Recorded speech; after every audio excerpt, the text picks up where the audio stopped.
Jean, chapitre 14. Que votre cœur ne se trouble pas. Croyez en Dieu, croyez aussi en moi. Il y a beaucoup de demeures dans la maison de mon Père. Si ce n'était pas le cas, je vous l'aurais dit.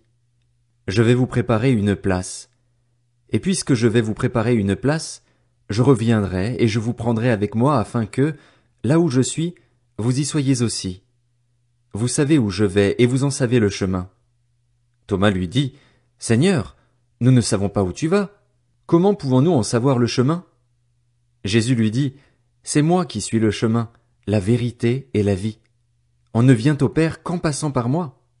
Si vous me connaissiez, vous connaîtriez aussi mon Père. Et dès maintenant vous le connaissez et vous l'avez vu.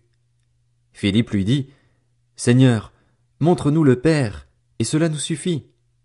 Jésus lui dit, Il y a si longtemps que je suis avec vous et tu ne me connais pas, Philippe. Celui qui m'a vu a vu le Père. Comment peux-tu dire, montre-nous le Père? Ne crois-tu pas que je suis dans le Père et que le Père est en moi? Les paroles que je vous dis, je ne les dis pas de moi-même. C'est le Père qui vit en moi qui fait lui-même ses œuvres. Croyez-moi, je suis dans le Père et le Père est en moi. Sinon, croyez-moi au moins à cause de ses œuvres. En vérité, je vous le dis, celui qui croit en moi fera aussi les œuvres que je fais, et il en fera même de plus grandes, parce que je vais vers mon Père. Tout ce que vous demanderez en mon nom, je le ferai afin que la gloire du Père soit révélée dans le Fils. Si vous me demandez quelque chose en mon nom, je le ferai. Si vous m'aimez, respectez mes commandements. Quant à moi, je prierai le Père et il vous donnera un autre défenseur afin qu'il reste éternellement avec vous. L'Esprit de la vérité, que le monde ne peut pas accepter parce qu'il ne le voit pas et ne le connaît pas. Mais vous, vous le connaissez, car il reste avec vous et il sera en vous. Je ne vous laisserai pas orphelin, je reviens vers vous. Encore un peu de temps et le monde ne me verra plus. Mais vous, vous me verrez parce que je vis et que vous vivrez aussi.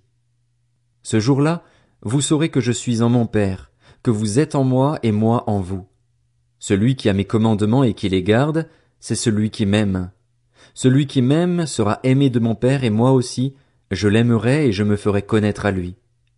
Jude, à distinguer de l'Iscariote, lui dit, Seigneur, comment se fait-il que tu te feras connaître à nous et non au monde? Jésus lui répondit, Si quelqu'un m'aime, il gardera ma parole et mon Père l'aimera. Nous viendrons vers lui et nous établirons domicile chez lui. Celui qui ne m'aime pas ne garde pas mes paroles, et la parole que vous entendez ne vient pas de moi, mais du Père qui m'a envoyé. Je vous ai dit cela pendant que je suis encore avec vous, mais le Défenseur, l'Esprit Saint que le Père enverra en mon nom, vous enseignera toutes choses et vous rappellera tout ce que je vous ai dit. Je vous laisse la paix, je vous donne ma paix. Je ne vous la donne pas comme le monde donne. Que votre cœur ne se trouble pas et ne se laisse pas effrayer. Vous avez entendu que je vous ai dit, je m'en vais et je reviens vers vous. Si vous m'aimiez, vous vous réjouiriez de ce que je vais auprès du Père, car mon Père est plus grand que moi. Je vous ai dit ces choses maintenant, avant qu'elles n'arrivent, afin que, lorsqu'elles arriveront, vous croyiez. Je ne parlerai plus beaucoup avec vous, car le prince du monde vient, et il n'a rien en moi. Cependant, ainsi, le monde saura que j'aime le Père et que j'agis conformément à l'ordre que le Père m'a donné. Levez-vous, partons d'ici.